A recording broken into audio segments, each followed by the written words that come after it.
Kamala Harris is losing independents by 12 points as of our last poll. She needed to win independents over, and you cannot win independents with the content of what she put out in the debate. We're the only people putting out daily data, and there were, of course, some snap polls, but we all know the game has changed. We all know it comes down to viral stuff on TikTok or whatever, and now we have 4 nightly data points out, and the answer is, like, I don't know, it kind of looks the same. I will say the data has been a little bit more volatile over the last couple of days, but everybody looking at these daily data points knows that there's a plus or minus 5% margin of error on the individual ones. Now, the dotted line here is the 5-period moving average. That's much more like a real poll with a 2-point margin of error. And, you know, we had Trump tied, Trump +6, Trump -6, Trump +6. But you know what? The average still looks like a Trump +2 race. With maybe that one outlier in there. And that's exactly where we thought it was going to be and where it's stabilized at. 2 weeks ago, we had Trump +1. The New York Times agreed with us. Doesn't look like anything's really moving the race. Not a Taylor Swift tweet, not Trump getting shot at. I think it's all baked in. And so, again, you could say, oh, we want to see a bigger lead for Trump. Trump +2 is bigger than he's ever done ever in all of our polling at this point in the election cycle. And it's like literally 2 assassination attempts, your best debate, and the DNC can't get you above Trump. The Kamala Harris campaign must be sweating and acting like begging for an act of God right now, because in my opinion, that's all that's going to move these numbers. The polling for Kamala has officially stalled. All as the real polls, the only polls that ultimately matter, have begun. Early voting is underway, and let's just say that if the Kamala campaign hasn't been panicking as of yet, they sure are panicking now. We got the numbers.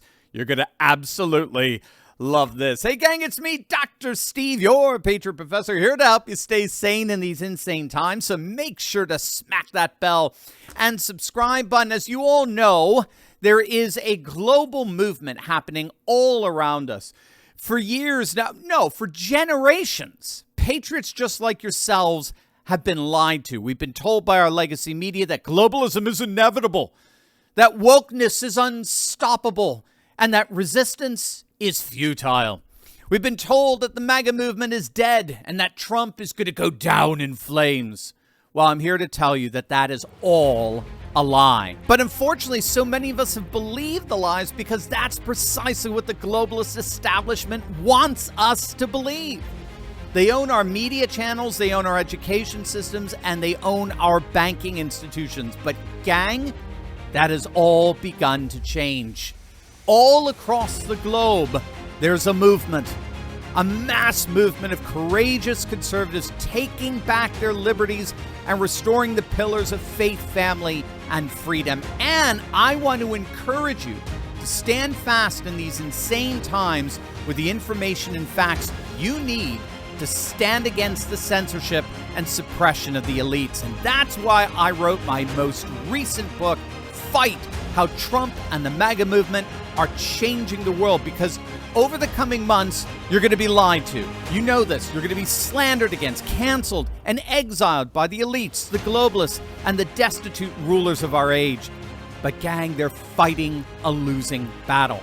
And that's what I'm going to show you in my new book. It's a book of hope and courage for all of us standing against the Leviathan of the globalist order. And this is what I want you to do right now.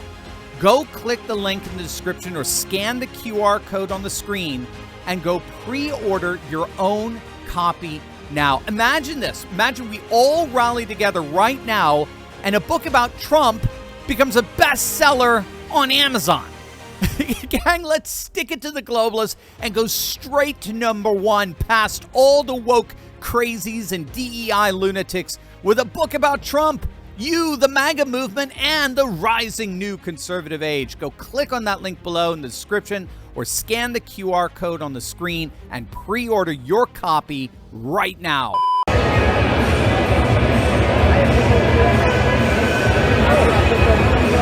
These are the crowds that are coming out to see the one and only Donald J. Trump in the great swing state of Michigan. And now that the voting has begun, We're beginning to see the same off-the-charts enthusiasm in real time. Now, what's so important to get here with these early voting tallies that we're going to go over, obviously, these are, in the end, they are the only polls that ultimately matter. All the opinion polls in the world can't come close to comparing with a single election. This is why the legacy media isn't telling you about this. And I say that fully acknowledging, by the way, that Trump is polling better than he ever has, either in 2016 or 2020. And the Democrats have never polled weaker against Trump ever than they are right now. But that said, opinion polls are, of course, suggestive, whereas elections are decisive. And we now have real-time data on what this election is looking like, particularly in two key swing states. So let's go to the key swing state of Pennsylvania, where many pundits and commentators believe this election is all going to come down to. We got two dynamics operative here in terms of real-time data: voter registration trends and early vote by mail numbers. So those are the two dynamics that we can zero in on. They're, in point of fact, the only real-time indicators that we have for how this election is actually playing out as we speak. In terms of voter registration numbers, which gives us a sense of the dynamics of the race, who is about to come out to vote, who is actively registering to vote, Republicans in Pennsylvania are absolutely crushing it. In the last 2 weeks, 42,000 voters were added to Pennsylvania's roster. And get this, 1 out of every 2 were Republican. 46% registered Republican, whereas 29% were Democrat. That's the registration stats thus far for the whole of September. Take a look at Bucks County. This is a suburb of Philly. I used to live there. In 2020, Bucks County was a blue county. It was plus 15,000 Democrat. Today, Bucks County is nearly plus 2,000 Republican. In the last 4 years, nearly 20,000 Bucks County voters have shifted to the right in a state where Biden, quote, won by 80,000 votes. In Arizona, it's even more dramatic. Republicans have garnered a lead over Democrats in voter registration by, get this, over 250,000. 250,000 in a state where Biden, quote, won by 10,000. And to make matters worse for the Democrats, officials caught an error in its voter registration in the Department of Motor Vehicles that found that 98,000, nearly 100,000 people were registered to vote who are not eligible, not legally eligible to vote. Now, a lot of hay is being made about this online, but there are two things to keep in mind here, gang. Remember, I'm going to help you stay sane in the midst of all this insanity. First and foremost, they got caught. They got caught before the election, and now they can be expunged from those voter rolls like the 100,000 other Democrats that were illegally registered that Arizona got rid of a couple of months back. And then here's the second, and this is absolutely key. Even with these illegal votes, the Republicans are still blowing the Democrats out of the water in terms of voter registration.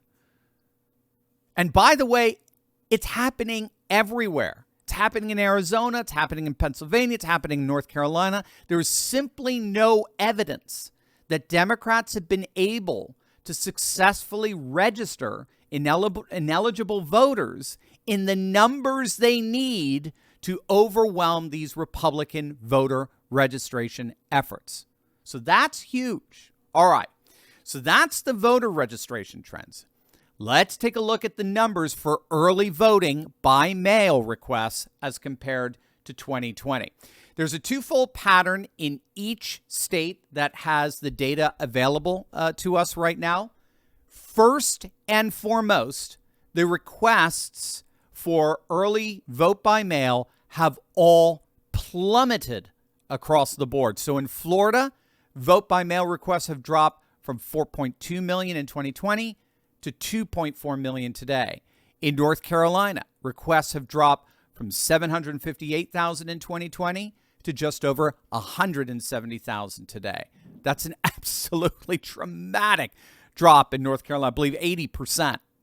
And in Pennsylvania, it's gone from 1.82 million in 2020 to 1.2 million today. Now, that's important because the less mail-in ballots, the less opportunity for shenanigans. Remember the 3 a.m. ballot dumps in the middle of the night, right? Those were all due to mail-ins.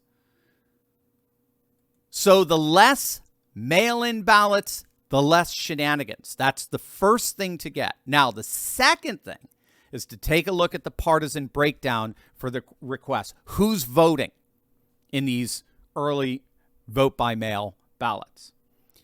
In 2020 in Florida, Democrats made up 48% of the requests, while Republicans made up only 32%. Now in 2024, Democrats have dropped to 43% and Republicans have risen to 36%. In North Carolina in 2020, Democrat requests were 51% of mail-in ballots. Republicans were only 17%. In 2024, Democrats have dropped to 38% of requests and Republicans have risen to 23%. Again, just to really make this clear, Republicans have cut the Democrat advantage among mail-in ballots in North Carolina in half from 2020. Democrats had a 34% advantage in 2020. That's now been reduced by more than half to a 15-point advantage. And in Pennsylvania, Democrat requests for mail-in ballots were 70%, while Republicans were 29%. That's a 41% advantage for Democrats. Whereas in now, 2024, that's dropped to 64% Democrat versus 26% Republican, which is now a 38% differential. So what's the twofold pattern that we're seeing in every single one of these states? In all three states, the requests for early mail-in voting are down dramatically, meaning less chance of shenanigans. And, this is key, the Democrat share for those requests are all down across the board, while the Republican share of those requests are all up. Again, in every single state. In Georgia, we don't have the partisan breakdown. Unfortunately, we just have the request numbers, and they're down 90%. Mail-in voting has basically collapsed in the key swing state of Georgia. And the latest polling shows Trump with a very solid and steady lead there. Again, like you heard at the beginning, I mean, the polls are basically stagnant. They're not moving. They've been that way forever. That's why all these puff polls with response bias that the legacy media is pushing right now are all just such a bunch of nonsense. Now, again, to really get a sense of what this means, compare where we were 50 days out from the election in 2020 to where we are now in the key swing state of Pennsylvania. So as you can see, Republicans are down nearly 15% in terms of their requests from 2020. Democrats are down nearly 30%, which means that Republicans are down about 55,000 votes, but the Democrats are down by over 300,000. Now, given that Biden, quote, won Pennsylvania with 80,000 votes, this ballot differential is absolutely devastating for the Democrats. Their margin that they won the state by back in 2020 has been cut in nearly half. I mean, you have to let that hit you. The Democrats' margin has been cut in nearly half from 2020 in the key swing state of Pennsylvania in terms of these early vote totals. To make matters even worse, the later Insider Advantage poll has Trump leading Harris +2 in Pennsylvania. And things are even worse in North Carolina. Not only are the mail-in ballot requests down 80% all over from 2020, but the Democrat mail-in ballot requests are down 8%, while Republicans are up 3%. And this all the while the black vote, which was 16% of the vote in 2020 North Carolina, has dropped now to just shy of 11%. and the white vote is up over 6%. And keep in mind, more blacks are voting for Trump than ever before, along with the white vote, which Trump has doubled in terms of his support since 2020. Again, that's very important to remember. Democrats are always going to have an early vote advantage, early vote by mail advantage. They always have in every election. The issue is minimizing the margin of the advantage. Right? That's been the goal with the voter registration. Republican voter registration has radically minimized Democrat margins while maximizing Republican totals. They've minimized Democrat margins while maximizing Republican totals. And that's been Trump's secret sauce for the last year. We've been talking about that in a number of videos. The reason why every single poll, I reiterate, every single poll out there shows Trump in a stronger position to win this election than he has ever been, either in 2016 or 2020. The reason for that is because Trump has maximized the support of his base while minimized the Democrats' margins. And that secret sauce is coming primarily from his support among working class voters. Trump has maximized his rural white working class vote. Whites were only supporting Trump by about 7% in 2020. Now polls are showing that he's doubled that to 14 to 15%, right? And that's exactly what we're seeing in North Carolina right now. He's maximized the white rural vote, all the while he has minimized the non-white working class vote for Kamala.